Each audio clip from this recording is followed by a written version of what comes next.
The story of Crazy Joe was torn from yesterday's headlines, and it's as terrifying as tomorrow's. Good morning. Welcome back to Crazy Joe's Concession Stand. I'm Crazy Joe. We're back at the Regal. Look at this. I'm using my arm.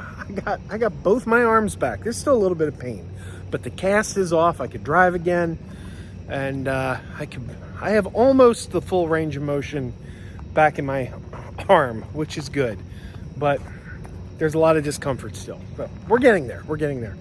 But we're back at the old Regal today. We're going to see a new movie that I didn't think was opening until next week, but apparently it's been playing here all week. I don't know. The movie's called Sketch, and it is from Angel Studios. Now, Angel Studios is a movie studio that I usually avoid like the plague. A couple of years ago, they had a very controversial film out called A Sound of Thunder that was QAnon adjacent. Not exactly the kind of stuff I like to support, but this movie does look genuinely good. It's kind of a family film about a little girl whose sketches come to life, so I'm interested. I'm still apprehensive about supporting Angel Studios, but we're going to do this. We're going to do this. And it stars Tony Hale, Forky. So let's go. Let's check it out. It's a Wednesday night at the movie theater. I'm not too busy, but here we go.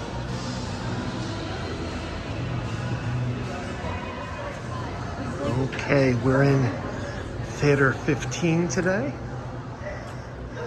Down on this side. Don't usually come to this side. Look at this. The Jim Henson Ninja Turtles coming back next week. I'd like to try to catch that if possible.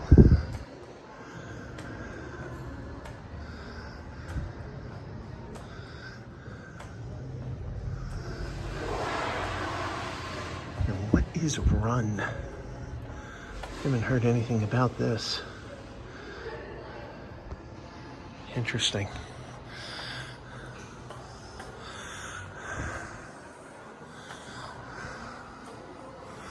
Here we go. Theater 15. Sketch. Oh no. That makes me nervous. But we'll give it a shot.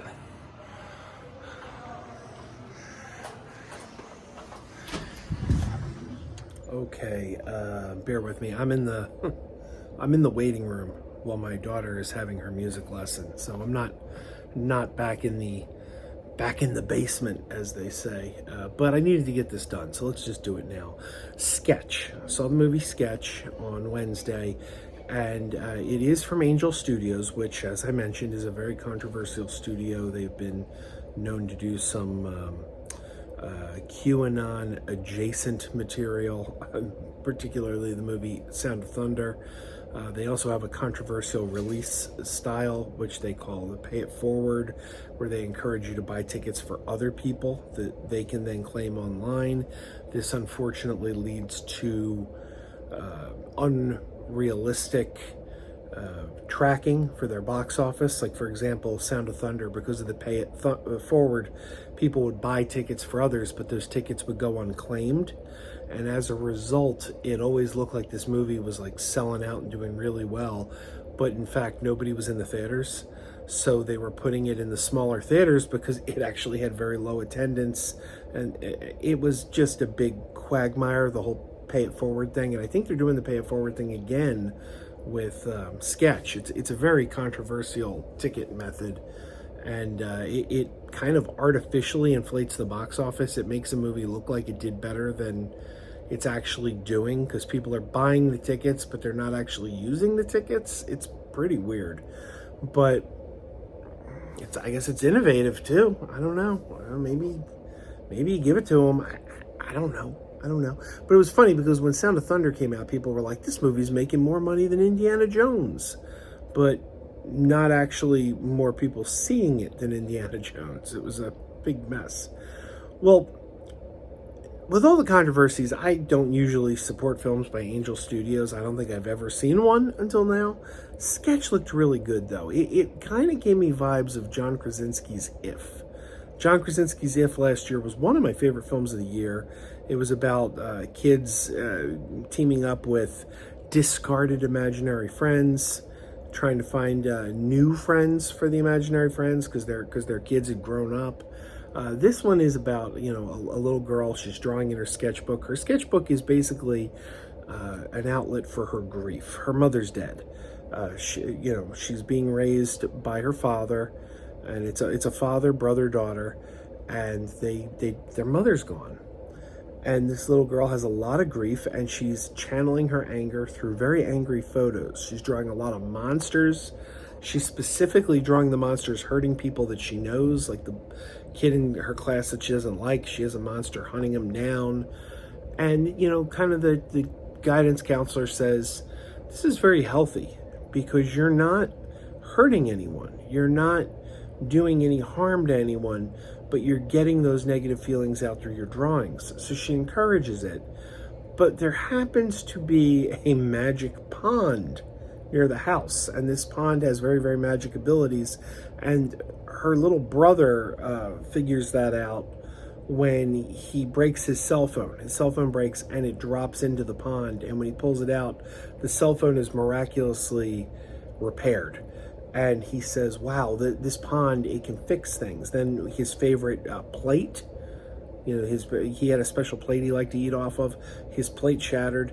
He took it, dips it in the magic pond, and it's repaired. So he's kind of taking things to the pond to be repaired. And one day he decides to take his mom's ashes to the pond. He's going to put his mom's ashes in the pond, and she will then be repaired. That's his thought. But he doesn't quite get there because his sister follows him, and her notebook with all these monsters falls into the pond. And this brings her monsters to life. And now the monsters that she drew in her sketchbook are kind of attacking the town. This is a really cool little movie because it's got a lot of imagination behind it. The creature designs are really cool. There's particularly a monster named Dave. Dave is a blue monster with googly eyes, and he kind of like stomps people. He's one of the first ones we meet, and he's just really cool looking. The movie's also a little sad. I mean, it does deal with the death of a parent and the kids trying to get over the death of this parent, or not get over it, but deal with it. And, what's the healthy way to deal with these things? The father's trying to hold it all together. He's got his sister who moves in with him she's trying to sell the house, but you get a sense maybe he doesn't want to sell the house. That's Darcy Carden from the TV show The Good Place, best known as Janet the android from The Good Place. She plays Tony Hale's sister. Tony Hale, voice of Forky from Toy Story 4, and Dr. Psycho from the Harley Quinn show. He's very good in this. Very good. The whole cast is good. And the creature designs are just really creative and fun to watch come to life. It's a good movie. I really can't believe I'm giving such high marks to a film from Angel Studios. I really did have a negative view on that studio. And I don't know that my view of the studio has changed because, I'm sorry, I'm not going to support QAnon and, I don't know. But this is a solid movie, and I gotta give it high marks, and I gotta say, oh, hi, Mock. give it high marks. Hi, Mock. But no, this is really good. I really liked Sketch. I give this about 4 stars. I'd say 4 out of 5 stars. And I say check it out. This is one of the better movies playing this summer. I enjoyed this more than Fantastic Four. And I'm a big Fantastic Four fan of the comics. But I was really let down by that movie. But this is really solid entertainment. Take the family. It's a little sad. It does deal with the death of a parent, so maybe it'll be upsetting for some kids because of that aspect. I don't know, but I highly recommend this. I really enjoyed Sketch. I'm going to pick this one up on Blu-ray when it's available. So, all right, everyone. Sketch playing now. Keep wearing those pajamas. Keep wearing those pajamas with the plastic feet. Keep wearing those pajamas. Tell everyone you meet. Keep wearing those pajamas with the back door flap. Keep wearing those pajamas. Don't open it, it's a trap. Oh no, it's a trap. Some people call them PJs, some people call them jammies. They can come embroidered with big money and no whammies. They can have 100 tiny commander pajamas, but no matter how they look, just keep on wearing those pajamas. Keep wearing those pajamas. I know we're having fun. Keep wearing those pajamas. And now the song is done.